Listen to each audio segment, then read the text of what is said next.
నిన్నటి రోజున అనంతపురం నగరపాలకు సంబంధించిన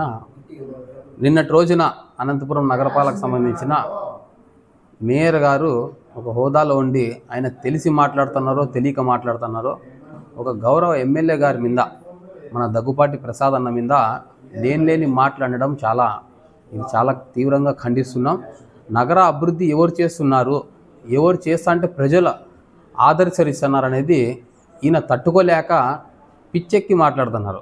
నేను ఏం మాట్లాడుతున్నాను, దీనికి మేము మాట్లాడచ్చా లేదా అని చెప్పేసి. నగరంలో గతంలో ఒక్కసాట్ల కానీ అభివృద్ధి జరిగిన దాఖలాలు లేవు. ఏమంటే టెంకాయలు తెచ్చేది, ఆడ భూమి పూజలు చేసేది, నిధులు వస్తాయి, మీకు పనులు జరుగుతాయని చెప్పేసి ఫోటోలు తీసుకునేది, వెళ్ళిపోయేది. ఇప్పుడు ఇంకా పని జరుగుతుంది, రేపు జరుగుతుందంటేనే ఈరోజు భూమి పూజలు చేసి పనులు స్టార్ట్ చేస్తున్నారు. అంటే ఇవి చూసి తట్టుకోలేక ఏం మాట్లాడుతున్నారో గౌరవ మేయర్ గారికి అర్థం కాక మాట్లాడుతున్నారు.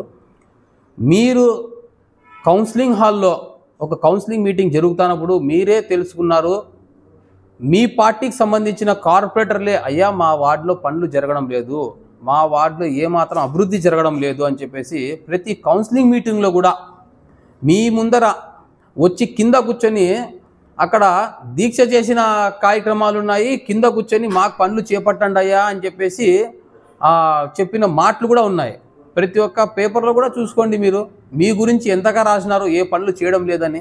గతంలో మీరు ప్రభుత్వంలో ఉన్నప్పుడు, మీరు ఇప్పుడు కానీ మేయర్గా ఉన్నప్పుడు ఏం చేశారు? ఒక అభివృద్ధి చేయలేదు. ప్రజల్లో మేము ఏం చేయాలని చెప్పేసి మీకు తెలియక, అవగాహన లేక ఇప్పుడు మన గౌరవ ఎమ్మెల్యే గారు పనులు చేపడతా ఉంటే అవి తట్టుకోలేక, ఓర్వలేక, కుళ్ళు కుతంత్రాలతో మీరు లేని మాటలు చెప్తున్నారు. మేము తీవ్రంగా ఖండిస్తున్నాము. దయచేసి ఇలాంటి మాటలు మానుకోండి. మన గౌరవ ఎమ్మెల్యే గారు ఏ అభివృద్ధి చేయాలా, ప్రజల్లోకి ఎలా పోవాలా అనే ఆలోచనలతో ఉంటారు. మీరు ఆయన పైన ఏ విధంగా బురద చల్లాలా, ఏ విధంగా తప్పు మాటలు చెప్పాలని మీ ఆలోచన ఉంటుంది. మన ఎమ్మెల్యే గారు అభివృద్ధి వైపు ఆలోచిస్తారు. మన తెలుగుదేశం పార్టీ కూటమి ప్రభుత్వము ప్రజల కోసము, ప్రజల సంక్షేమ కోసము, పథకాల కోసము, ప్రజల డివిజన్లో అభివృద్ధి కోసం ఆలోచిస్తుంది. మీరు కేవలము ఈ తప్పుడు మాటలు ఇవన్నీ ప్రచారాలు చెప్పడం కోసం మీ ఆలోచన ఉంటుంది. ఇది గుర్తుపెట్టుకోండి.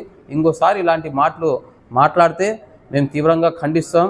ఖచ్చితంగా మేము దీనికి పరిణామాలు వేరే రకంగా ఉంటాయని చెప్పేసి తెలియజేస్తున్నాం.